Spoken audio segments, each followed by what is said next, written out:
ओम शांति। साकार यादें इस पुस्तक में से आज हम पढ़ेंगे अतीत की मीठी यादें।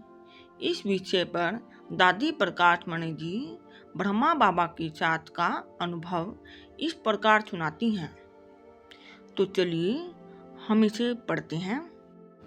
आगे हम पढ़ेंगे सच्चे पिता का संबंध। बाबा सच्चे पिता सा व्यवहार करते। वे हर एक से कहते, बच्चे यह आपका असली घर है। जो कुछ बाबा का है वो आपके लिए है। बच्चे समाचार देते रहना। बच्चे खुशी खैरियत का पत्र लिखते रहना। बच्चे राय लिखते रहना। वे सबको ऐसे स्नेह और माधुर्य से बच्चे बच्चे कहकर पुकारते कि हर एक का बुद्धि योग अन्य सभी तरफ से टूटकर उस एक और जुट जाता। वे देह के संबंध में उपराम होकर उस अलौकिक नाते का सुख लेते। क्या आज के संसार में कोई किसी को कहता है कि यह आप सभी का घर है और यह सब कुछ आपका है? बाबा तो यज्ञ का समाचार भी बच्चों को सुनाने लग जाते। वे मन की बात भी सबको निसंकोच कह डालते। हर कोई यह समझता कि यह मेरा बाबा है, मुझसे इनका विशेष प्यार है।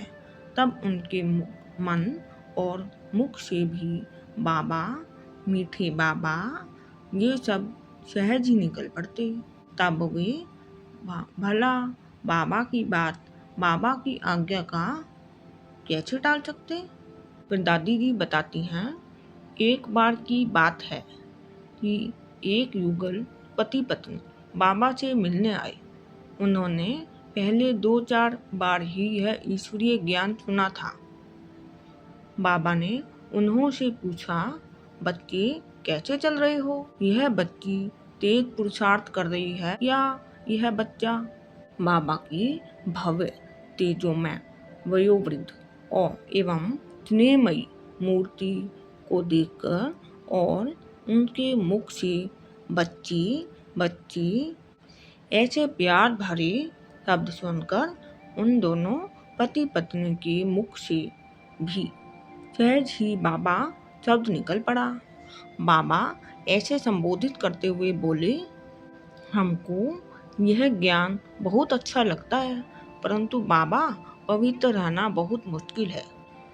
ऐसा कहते हुए वे उत्तर की अभिलाषा लिए बाबा की ओर देख रहे थे। तब बाबा के चेहरे की रेखाएं बदली। करुणा, शिक्षा और वात्सल्य की मिली जुली रेखाएं उभर आई और नेत्र खामोश वाणी में कुछ कहने लगे। एक क्षण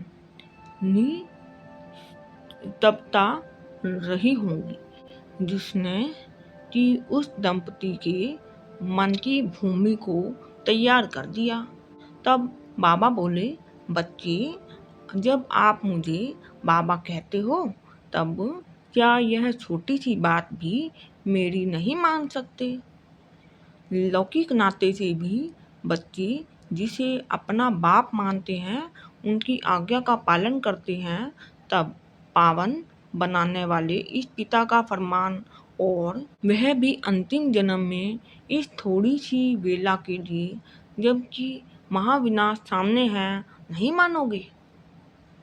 बाबा ने श्री लक्ष्मी श्री नारायण का फ्रेम किया हुए एक चित्र मंगाया और उन्हें देते हुए कहा, बाबा चाहते हैं कि यह बच्ची और बच्चा ऐसे श्री लक्ष्मी और श्री नारायण के समान बने। बच्चे बनोगे ना? वे दोनों बोल उठे, हाँ बाबा अवश्य बनेंगे। जबकि बाबा ने हम में ये उम्मीद रखी है तो हम इसे पूर्ण करके दिखाएंगे। बाबा बोले, बच्चे तब बाबा भी आपको ऑफरिंग देंगे और फिर बाबा तो स्वर्ग का राज्य भाग्य देंगे कि जो काम महाशत्रु पर विजय प्राप्त करता है वह जगत जीत बनता है। बाबा के यह प्रेरणादायक शब्द सुनकर और उनकी ये आशाएं भी देखकर उस दंपति को ऐसा लगा कि वे शब्द शब्द नहीं थे, शब्दबान थे।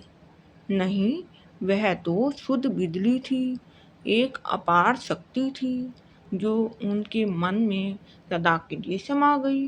उनके नयन ऐसे पावन बनाने वाले पिता के स्नेह में गीले हो उठे और बाबा को निहारते निहारते जैसे समय ऐसे दिखाई दे रहे थे जैसे पान का बीड़ा उठाने के बाद कोई सपूत अथवा राजपूत दृढ़ मंशा से विजय के मंसूबे बांधकर रणभेरी की आवाज के पीछे पीछे लड़ाई के मैदान की ओर जाता है। ऐसा काम करते थे बच्चे बच्चे ये शब्द की जो काम ऋषि मुनियों और शास्त्रों ने भी असंभव बताया है। फिर आगे हम पढ़ेंगे हाथ उठाना और निश्चय पत्र लिखवाना।